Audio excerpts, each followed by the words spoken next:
start? Okay. Bismillah, alhamdulillah, salatu wassalamu ala rasulillah. Rabbi shrah li sadri wa yassir li amri wahlul 'uqdatan min lisani yafqahu qawli. Brothers and sisters, friends, respected elders and youngsters, I want to thank you all very much for coming, and I greet you with the Islamic greeting, Assalamu alaikum wa rahmatullahi wa barakatuh, which simply means peace and blessings of God be upon you all. Let's get straight into it, okay? I talk to people at school, and we have discussions about philosophy, religion, and you'll find a lot of the times I'm not going to sit here and apologize for what I believe. Usually, I'm the one asking the questions. I'm the one encouraging them to ponder over things they may not have thought of before. Now, whenever they try to pull an Uno reverse and ask me those same questions, I always answer with the same thing. What do I say, Rohan? When we talk and you try to ask me something like, prove to me God exists, why are you a Muslim, this, that, what do I say? I say, come to the MSA meetings. Come to the MSA meetings and you'll find out. So hopefully, today is going to be one of those meetings. Today, you guys hopefully will find out why I choose to identify with this religion over and above atheism or Christianity or all of that. So hopefully by the end of today, you guys will have a better understanding of where I come from. And secondly, this can actually be used as an argument for God, or Islam specifically. I just didn't want to call it that because the last two meetings were already arguments for God. Kind of wanted to switch it up a little bit.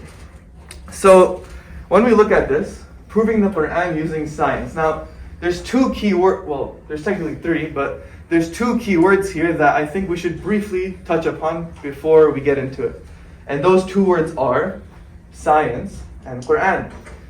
So let's briefly review what those words mean before moving on. Let's start with science, because I think that's something we're a bit more familiar with. There's so many fields of science, right? We have biology, chemistry, astrophysics. But what is science on the most fundamental level? What is the seed bed that unites everything? Any ideas? Robert? The process. The process, okay. What do you mean by when you say the process? Like taking a thesis and then experimenting with it. Okay, so he mentioned a thesis, or some would say a hypothesis, which has the word thesis in it. But you make an observation, you take a hypothesis, and you do experiments to try and falsify it, right? And this is what science is. It's a falsifiability test. You take a theory, you take a hypothesis, and you do experiments and you try to falsify it. And if you're not able to falsify it, the theory holds for the time being. So we're going to be applying this same principle to the Quran. We're going to take the Quran like a scientific theory and see if we're able to falsify it. Now let's look at the Quran, because that might be something you guys are not as familiar with. There's two important things to know. There's a lot of stuff, but two key things you need to know for today. Number one, the Quran was revealed to a man named Muhammad, peace and blessings of God be upon him. And we haven't really talked about him much. Hopefully we will in upcoming meetings, but for right now, I just want you guys to know that the Prophet Muhammad, peace be upon him, he was not educated. In fact, he couldn't even read or write, okay? And I know you guys are thinking like, whoa, he was uneducated. Okay, they didn't live in 21st century Bay Area. They didn't have Apple headquarters over there, or Google headquarters, okay? He was a very simple guy. He was a shepherd. He minded his own business, he was just a farmer. And it's important to note that he couldn't read or write. Why is that important? Well, we'll get to that. And the second thing to note is that the Quran was revealed over a period of 23 years, okay? Some people have this idea that, he sat down in like 1 year and, planned it. No, okay? It was revealed in different situations, in different environments. It was revealed during times of war, during times of peace. Sometimes someone would ask him a question and he would answer in the form of revelation. Sometimes he might get it in his dream. So it's important to note that the Quran was revealed over a period of 23 years. Why is that important? Well, we'll get to that. Today, we're going to be going over 5 challenges, which are proofs that the Quran is true. And you can see them here. And you might be wondering why the 5th one is separated. The reason why I've separated the 5th one is because I think it's a little bit unscientific. I think it's actually stronger than science. And I'll explain what I mean when we get to it. So let's get right into it. The first one we have the inimitability challenge. Inimitability, that's a big word. Like, what does that mean? Okay? The first 2 letters in just mean no. In, kind of like insecure means not secure, right? So the in just means no. So the actual word we're looking at is imitability. What does imitability remind you of? Like what word? Imitate, okay. So imitability means like the ability to imitate, basically, right? So now that you've kind of put those together, inimitability means not being able to imitate. And this is something the Quran challenges humanity on. So for example, it says in chapter 2, verse 23, and if you are in doubt about what we have sent down, talking about the Quran, upon our servant, talking about Prophet Muhammad, then bring a chapter like it and call upon your witnesses and your friends, whoever you need to, other than God, if you are truthful. And it says in the next verse, وَلَن تَفْعَلُوا, and you will never be able to. It also says in chapter 11, verse 13, or do they say he has invented it? Say, then bring 10 chapters like it that have been invented and call upon whoever you want besides God if you are truthful. And finally, it says in chapter 17, verse 88, say, if all of mankind and all of jinn kind gathered together in order to produce the like of this Quran, they could not produce it, even if they all helped each other. So we can see here that the Quran is very confident. It's saying that no one will be able to mimic it. Now, I think the logical question now would be, what makes the Quran so special, right? I mean, seriously, like, why is it so confident when it talks about people not being able to imitate it? Well, you have to understand the context of the time. The Quran was revealed at a time when the Arabic language was pretty much at its apex, right? There were many poets in Mecca and Medina who could tell the most beautiful stories. They could write the most eloquent poetry. And this was actually a point of pride for them. Like, they would be proud of this. Kind of like how America is with the military, right? Because we say, like, America, we have the best weapons, we have the best defense systems. It's kind of like that. But back then, it wasn't military, it was poetry. Who could produce the best poems? And they would actually challenge other tribes, right? So you have to understand that this was at a time where the Arabic language, like, it was all the way at its apex. Now, I am making a claim today, and I stand here with full confidence that this claim will not be refuted. It's only 5 words. The Quran is a miracle. Now, what's a miracle? Anyone have a good definition for a miracle? How should we define a miracle? An event that's unlikely but that happens. Okay, that's a good definition. Anyone want to add on or disagree? Okay, so very good. According to older philosophers like David Hume and them, they say miracles are violations of the laws of nature. Well, I guess the next logical question is, what are the laws of nature? What are the laws of nature? Like no matter and energy can be created or destroyed. That's a law of nature, exactly. But natural laws are actually just inductive generalizations of patterns we perceive in the universe. Now, if something breaks that pattern, does that mean it's a miracle? Someone could say that maybe it was part of the pattern all along, and we just haven't been looking hard enough. So for example, I have this marker. When I let go of this marker, it's going to drop to the ground, right? I can do it 1,000,000 times and it'll drop to the ground every single time. Now, let's say I do it 1,000,000 times, and then on the 1,000,001th time, I let go and it's just floating right here. Okay? Now, some of you would say it's a miracle, but someone could also say, well, actually, what if that was supposed to happen? We just haven't discovered it yet, Maybe there's, I don't know if this place or something happened, but it's actually not supernatural, it's just natural, we just don't know how it works. So someone could make that argument. So I think the definition of a miracle needs to be more undercutting than that. And now the question is, how do we define a miracle? Well, I would argue that the definition of a miracle would be an act of impossibility. In the words of William Lane Craig, he says, miracles are events which lie outside the productive capacity of nature, basically forcing us to look for a supernatural explanation. So I think this is a more strict definition of a miracle, and this is what we're going to be working with. Now, going back to the inimitability challenge, I mean, any one of us can go on Google Translate, write something in English, and convert it to Arabic, right? What's the big deal here? Like, why is the Quran so like confident? Well, the Quran is a unique piece of literature. The structural features of the Arabic in the Quran completely de-scope the Arabic language. It lies outside any expression of the Arabic language.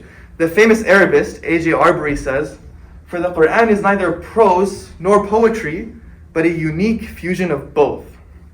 And the professor and Arabist Hamilton Gibbs says, "The Meccans, the people at the time of revelation 1400 years ago, still demanded of him a miracle. And with remarkable boldness and self-confidence, Muhammad appealed as a supreme confirmation of his mission to the Quran itself. Like all Arabs, they were connoisseurs of language and rhetoric. Well then, if the Quran were his own composition, other men could do it. Let them produce 10 verses like it. And it is obvious that they could not. Let them accept the Quran as an outstanding evidential miracle." To put that into simple terms, basically the logic behind this is, if the Quran was created by a man, it should be able to be replicated, right? Someone else should be able to copy it or mimic it or challenge it. But if no one is able to do it, then it must have come from God. That's basically kind of the logic behind it. So now the question is, has anyone been able to replicate it?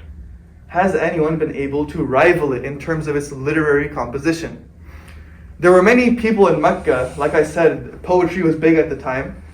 There were many poets in Mecca who challenged Muhammad, but none of them could actually challenge the Quran. And people would walk by and just hear it and they would convert right there. That's how powerful it was. Just by hearing it, they would convert. In fact, sometimes non-Muslims, they would like hide and like listen, right? Because they're non-Muslims, so they don't want to show that they're listening, but they would like hide behind a wall or something and they would listen. Now, when you're reading the Quran, there's sometimes a part where you have to go into sajda. Sajda means prostration. You guys know what that is? It's like when you put your hands on your knees and your face like on the ground. You guys have seen like Muslims do it, right? Like when we like bow down. So there's like some portions of the Quran where we have to go down into prostration. Now, when the Prophet would do that, the non-Muslims who were listening would also do that. They were so captivated, so mesmerized by what they were hearing that they physically couldn't control themselves, and they like followed him. An example would be a non-Muslim who was one of the leaders at the time. He was a polytheist. He said, "I have just heard Muhammad's words, which for sure are neither humans nor a jinns. They are euphorious and relaxing like a tree full of reachable fruits. They are the highest quality and cannot be out-perfected." Now this was back then. What about more recently? Has anyone been able to replicate it or challenge it? Now, if any of you guys are familiar with British Orientalism, when the British went into these Muslim countries, what they tried to do was cut the Muslims' relationship with the Quran. And one of the ways they tried doing that was to meet this challenge. They set up entire institutions to try and falsify the challenge. They paid professors hundreds of thousands of pounds to try and produce something like it. They couldn't do it. The professors became Muslim because they couldn't do it. So since all the finite letters and all the finite words and all the finite grammatical rules in the Arabic language have been exhausted, and we cannot produce the form of the Quran, then surely we need to be looking for supernatural explanations. So just to summarize, we defined what a miracle is. And we've concluded that the Quran's literary form lies outside the productive capacity of the nature of the Arabic language. And therefore the Quran is a miracle. Now, if you disagree with me, the challenge still stands. Bring one chapter like it. Go on. People have had 1400 years to do so, and no one has been able to do so. But you can still try it. Bring one chapter, just one chapter. How long is a chapter? Well, the shortest chapter in the Quran is Surah Kawthar, which is 10 words.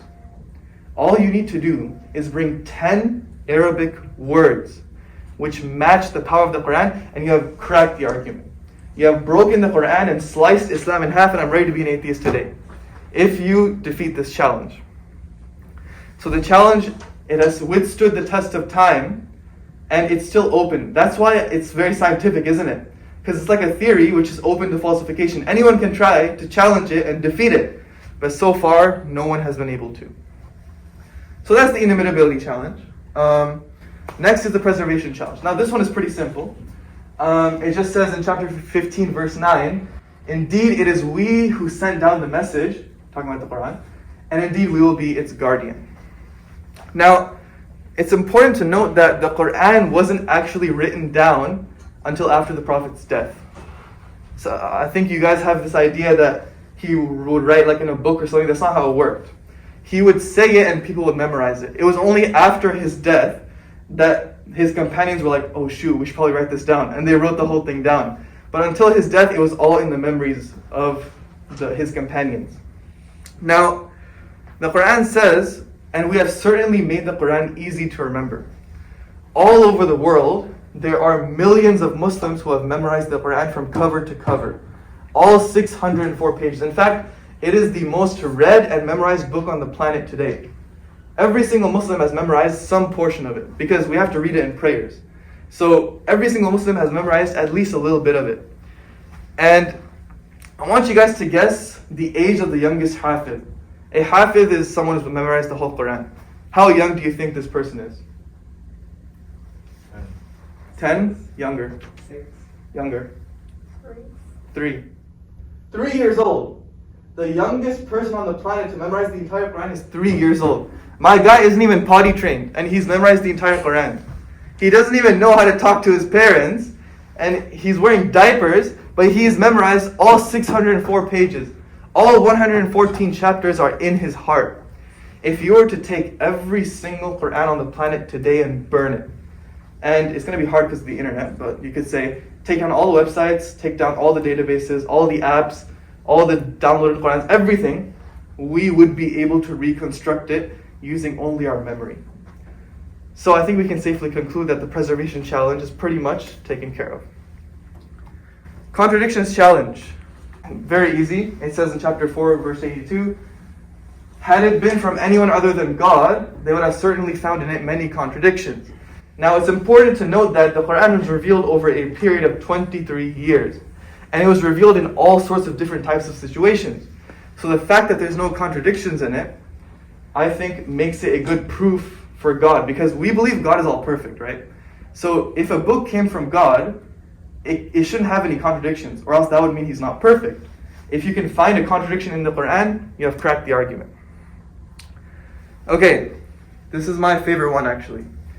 There are scientific truths in the Quran which we have only discovered recently. Now the logic behind this is simple. God has created the universe, and God has created the Quran. So there shouldn't be any contradictions between them, right? Like for example, if the Quran says that the earth is flat, then it can't be from God, because if God created the earth, he knows that it's round, right? So whatever we see in the universe shouldn't contradict what we see in the Quran. So I think next week we're going to go more in depth on this. So I'm not going to spend too much time on this, but I just have a few examples here. We can just go through like rapid fire, just to give you guys an idea of what kind of science we find in the Quran. So for example, we can see, let's just go through them. Chapter 21, verse 30. Are the disbelievers not aware that the heavens and the earth used to be joined together and that we ripped them apart? What is this talking about? Big Bang, thank you. How could he have known that? It was, let's be honest here, okay? We needed Einstein and those people to tell us that. But he figured it out 1400 years ago. We made every living thing from water. We know that's true today. But it was only after the discovery of the microscope that we were able to see like, oh, everything is made of water. You have to remember that he lived in a desert, right? Water was the last thing they were thinking about when it comes to life. A better option would have been the sun. But he didn't say the sun, he said water. And it ends off with saying, will they not believe? Let's go to chapter 21, verse 32. And we made the sky a protected ceiling, but they from its signs are turning away. What do you guys think that means? What is a protected ceiling? Yeah. The ozone layer? Exactly, the atmosphere. It's a scientific fact that the sky, with all of its gases, protects the earth and the life on earth from the harmful rays of the sun. It's a scientific fact. If there was no protective layer, life on earth would cease to exist. And the temperature on earth would be a freezing negative 270 degrees Celsius, the same as the temperature in space. Let's keep going. Chapter 57, verse 25. We sent down iron with its great inherent strength and its many benefits for humankind. Did you guys know that the iron that we discovered on Earth is not actually from Earth. It came from meteorites. Scientists found that out. The iron that we have on the planet today came billions of years ago from meteorites that struck the Earth. How could he have known that? I don't know. Maybe he guessed. Who knows? Let's keep going. He released the two seas, meeting side by side. Between them is a barrier, so neither of them transgresses. Science has discovered that in places where two different seas meet, there's a barrier which divides them. And it helps both of the seas maintain their own temperature, salinity, as well as density. How could he have known that? I don't know. There's a chance that he guessed. I don't know, maybe. Let's keep going. 78 verse 6 to 7. Have we not made the earth a resting place and the mountains as stakes? Scientists have discovered that the mountains are like stakes, which are buried deep within the earth's surface. How could he have known that? I don't know. And the heaven we constructed with strength, and indeed we are its expander. What is that talking about? What does it mean when it says they're expanding the heavens? What does that mean? The universe is expanding. We didn't figure that out until Einstein came around, okay, and all of those astronomers started looking through telescopes. You have to remember that Muhammad, he wasn't even educated. He couldn't even read. How was he able to come up with all of this on his own? It's impossible. And Stephen Hawking said that the discovery that the universe is expanding was the greatest discovery in the 20th century. But we figured that out 1400 years ago. And finally you have this one. It's a little wordy, so I'm not going to read it, but basically it's saying that there are waves which are covered by waves. Now, when you go to the beach, right, you see waves that are crashing against the shore. People used to think for the longest time that waves are only present on the surface of the earth. But that's actually not true. There are waves under the ocean, inside the ocean. And these waves are invisible to the human eye. We actually can't see them. The only way oceanographers discovered these waves, which were under the ocean, was through using special equipment and technology. That was the only way they were able to figure it out. Now, today I've just shown you guys just a few examples. And next week, we haven't even gotten to the crazy stuff, yeah? I remember reading a verse which literally described how babies are made. It was saying, okay, like the sperm and then the clot of blood and it grows. And I was like, bro, is this the Quran or a biology textbook? Like, I don't know what I'm reading right now. So we haven't even gotten to the crazy stuff. This is just a taste. Next week, hopefully, we're going to get more into it. But if you take all the scientific truths in the Quran and put it into a probability chart, what are the chances that he could have guessed all this? Like, let's be honest here, yeah? There's only two explanations for this. Option 1, the Quran is divinely inspired, as it claims to be. And option 2, time travelers. Which one? Which one makes the most sense? And I would argue that it can't be time travelers because you still have the inimitability challenge. If the Quran was created by a man, then it should be able to be replicated. But it's not. Anyway, we're going to go over like the whole science later on, but this is just kind of, just to get your brains kind of thinking. Now, what do you guys think of when I say prophecies? What do you guys think of? Predictions, okay. Anyone think of anything else? Fairy tales. Fairy tales, okay. Myths, okay. I like where this is going. Like predictions for the future. Predictions for the future, okay. You know, when I was younger, I used to read a lot of Percy Jackson. Anyone read Percy Jackson here? Yeah? You guys know how they go to like the oracle at the beginning of the book, and it gives them like a prophecy, right? Like, the girl will die when the moon is high or something, right? And later in the book, like, some girl dies when the moon is in the sky, right?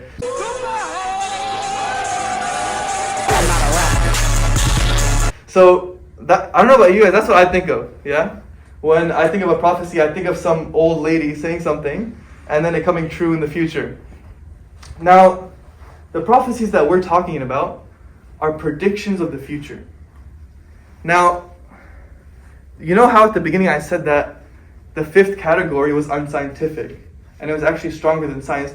Let me explain what I mean. We said at the beginning that science is a falsification challenge, right? So there is a hypothesis and there's a theory, and you go and try to falsify it. But prophecies aren't like that. Prophecies are predictions of the future, And now that we have the power of hindsight, we can look back and see whether those came true or not. So it's not a matter of falsification. It's a matter of, did they happen or did they not happen? It's either a yes or no question. There's no falsification here. And I am telling you guys right now that every single prediction which has been predicted by the Quran or the Sunnah, Sunnah means like the Prophet, what he said, has come true. Every single one. And that cannot be challenged. It either happened or it didn't happen. So the fact that it happened is stronger than science, because now you can't falsify it, because it's already happened. Now, let me give you guys one example. Yeah, this is in Surah Rum, chapter 30. I'll recite a few verses for you.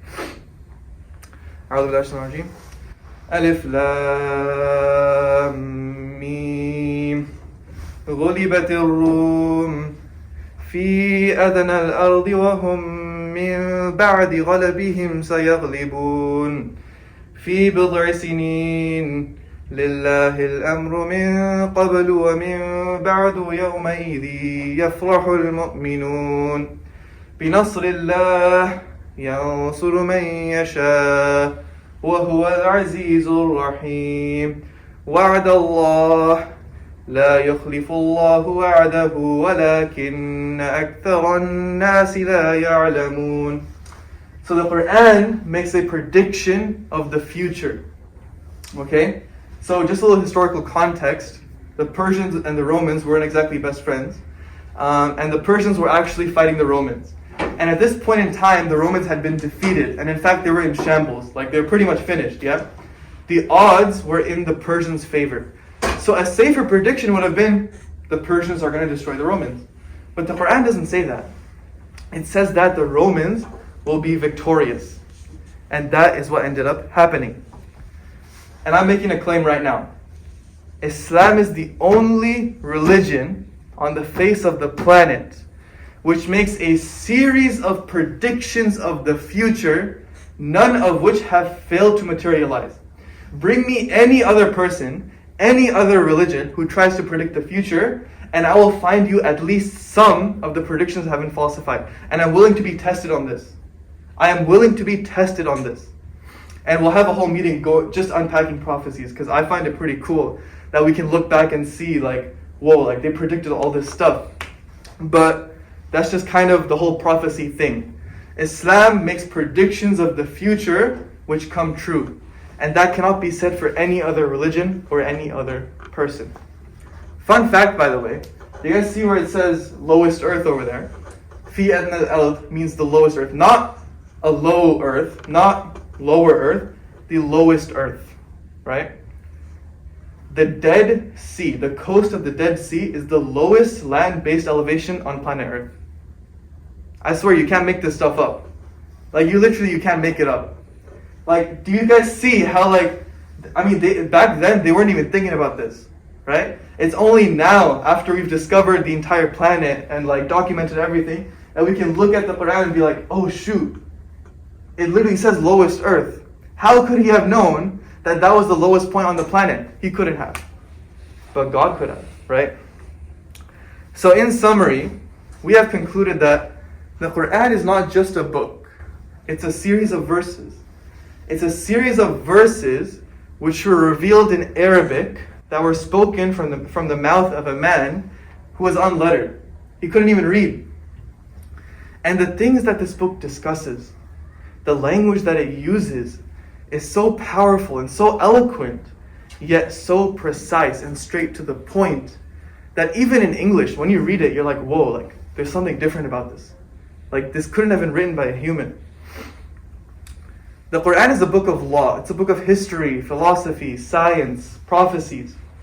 Have you guys ever tried to read like a book of law, like a US book of law? Right now in AP Gov, we're studying the Constitution. We're like looking at it and like trying to understand it.